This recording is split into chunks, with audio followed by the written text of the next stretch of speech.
बिस्मिल्लाहिर्रहमानिर्रहीम। एक नेक दिल औरत की सखावत का वाक़या।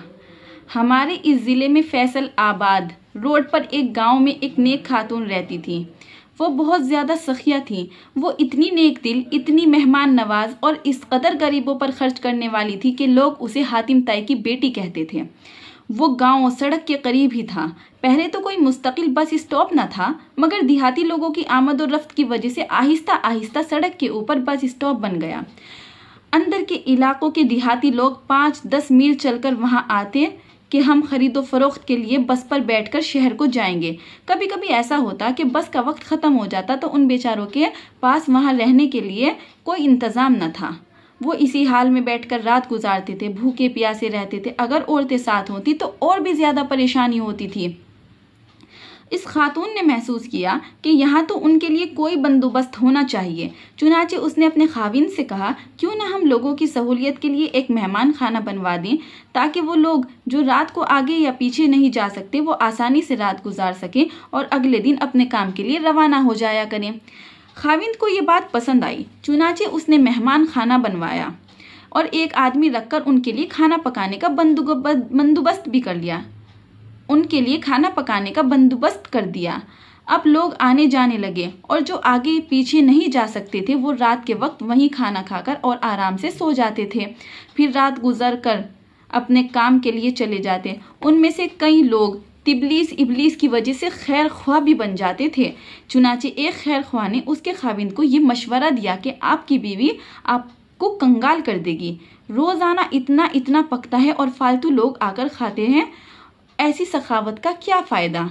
जब दोस्तों ने बार बार खाविंद को ये मशवरा दिया तो खाविंद के दिल में भी ये बात आ गई कि भाई ये तो वाकई लोगों ने तमाशा बना लिया है। चुनाचे उसने एक दिन फैसला किया कि मेहमान खाना बंद कर दिया जाए। बीवी को पता चला तो वो बहुत परेशान हुई कि जब परवरदिगार ने हमें इतनी ज़मीनें दी थी कि हमारी अपनी गंदम से ही रोटी बनती थी, वो सारा साल मेहमान नवाजी का सवाब मिलता था, अब ये नेकी का जरिया बंद हो गया है। लेकिन जब खाविन ने कह दिया तो बीवी खामोश हो गई। नेक बीवियां फिर बात करने के लिए मौका ढूंढा करती थी, झगड़े नहीं किया करती थी। चुनाचे वो मौके की तलाश में रही। एक दिन खाविन से कहने लगी कि आज मेरी तबीयत कुछ खराब है, घर में रह रहकर कुछ तंग सी आ गई हूँ, क्यों ना मैं ज़मीनों से ज़रा हो आऊँ। उसने कहा, बहुत अच्छा। खाविंद उसे अपनी ज़मीनों पर ले चला गया। वहाँ कुआं, बाग और फसलें थी। वो थोड़ी देर चली, फिरी और फिर आकर कुएं के किनारे पर बैठ गई और कुएं के अंदर देखना शुरू कर दिया। खाविंद भी इधर उधर फिरता रहा।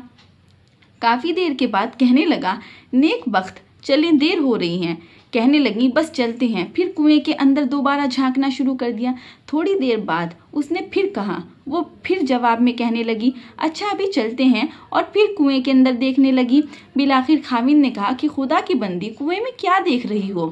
कहने लगी कि मैं देख रही हूँ कि खाली डोल पानी में जा रहे हैं और भर भर कर वापिस आ रहे हैं, मगर कुएं का पानी जैसा है वैसा का वैसा ही है। उसने कहा, खुदा की बंदी, तू अगर सारा दिन और सारी रात बैठी रहेगी तो ये पानी ऐसे ही रहेगा। खाली डोल भर भर कर आते रहेंगे मगर पानी में कोई कमी नहीं होगी। जब खाविन ने ये बात कही तो उस नेक दिल औरत ने कहा, अच्छा क्या कुएं का पानी कभी खत्म नहीं होता। उसने कहा कि वाकई कुएं का पानी खत्म नहीं होता। ये सुनकर वो कहने लगी, अल्लाह ताला ने हमारे घर के अंदर भी एक कुआं जारी किया था।